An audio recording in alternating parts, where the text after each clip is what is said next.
Welcome to part 10 of the audio guide. You are now standing in front of Caspar David Friedrich's The Stages of Life, a painting completed in 1835. By this point, Friedrich was already in the late stages of his life and career. Friedrich gained fame around 1810 and became widely recognized in the years that followed. In fact, his inclusion in the Brockhaus Encyclopedia was a notable achievement. This was rare for an artist during their lifetime, especially when encyclopedias were printed books. By the 1820s, however, Friedrich faced health problems and his popularity faded. Audiences grew tired of his imagined landscapes, preferring more realistic works or those that told a clear story.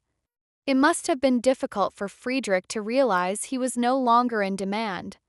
While he occasionally sold paintings to the Russian Tsar, overall interest in his work declined and he faced financial hardship. In the 1830s, Friedrich suffered several strokes which left his right hand paralyzed. Painting became challenging, and he eventually abandoned oil painting to work with sepia instead. The Stages of Life, though not one of his final oil paintings, is considered a late work. It reflects Friedrich's contemplation of physical decline and the cycle of life. Throughout his career, Friedrich created series of works that paralleled natural changes to the stages of life. Morning, day, evening, or spring, summer, fall, winter. Here, he combines all stages of life into one image in multiple symbolic ways. Let's begin with the 5 figures in the foreground. Many believe they represent Friedrich's family. On the left, the figure dressed in traditional German clothing and leaning on a crutch is thought to depict Friedrich himself, a man at the end of his life, standing slightly apart from the others, as though in his own world. The small children in the center may be his own children, symbolizing the beginning of life, innocence, and youth. The woman on the right is often identified as Friedrich's wife.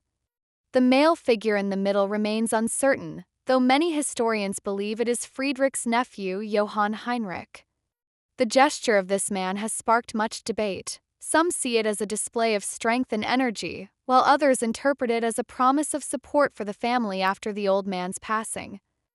Some people even think that this promise was the key motivation for the picture. This speculation may stem from Johann Heinrich being present in Dresden during one of Friedrich's strokes. The fact that the old man is using a crutch might be a symbol for the stroke, and the gesture a reminder to Johann Heinrich of what he promised. I think that this is pure speculation, as the old man is so delicately painted that he was likely painted before Friedrich had a stroke. By the way, look at the younger man, whose depiction is much less refined. This painting has contributed to the myth that Friedrich struggled to paint figures, as we discussed at the beginning of the tour. Now, shift your attention to the ships on the water. There are 5 vessels, mirroring the 5 figures, each representing a stage in life's journey. The smaller ships near the shore symbolize the start of life, while the 2 on the horizon represent middle age. The central ship, with its sails being lowered after a long journey, reflects the old man's stage of life. Finally, notice the small boy holding a Swedish flag.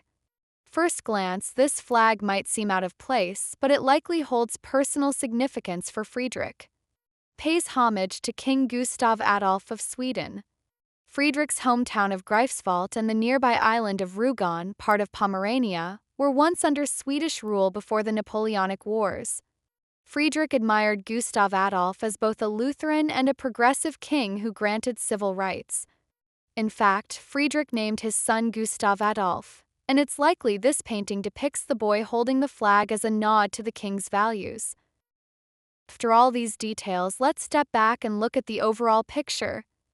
Friedrich encourages viewers to reflect on the fleeting nature of life and the connection between earthly existence and eternity. Take a moment to immerse yourself in the scene. Imagine standing on the shore with the figures, smelling the salty air, feeling the breeze, and contemplating life's journey. Friedrich's art invites introspection and thoughtful reflection.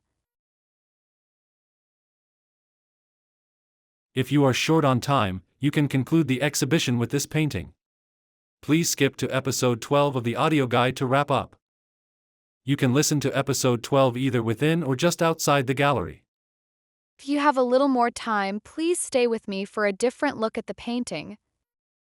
As we near the end of this exhibition, I hope you've enjoyed discovering Caspar David Friedrich and seeing his work through a modern lens. Friedrich wasn't always viewed this way, though. In the late 20th century, his paintings were often interpreted as pure symbolism. When I was in high school, we analyzed Friedrich's works by identifying symbols and their meanings. In the 1970s, a German art historian even claimed to have decoded all of Friedrich's symbols, providing a universal key to understanding his art. According to this theory, Friedrich's works revolved around decay and death. Some critics, particularly in the US, dismissed Friedrich's paintings as overly somber, describing them as steeped in frustration and morbidity, all based on this interpretation of symbolism.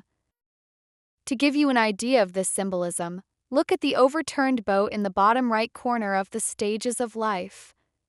Symbolists interpret this as the boat of life reaching its final destination, possibly even as a coffin.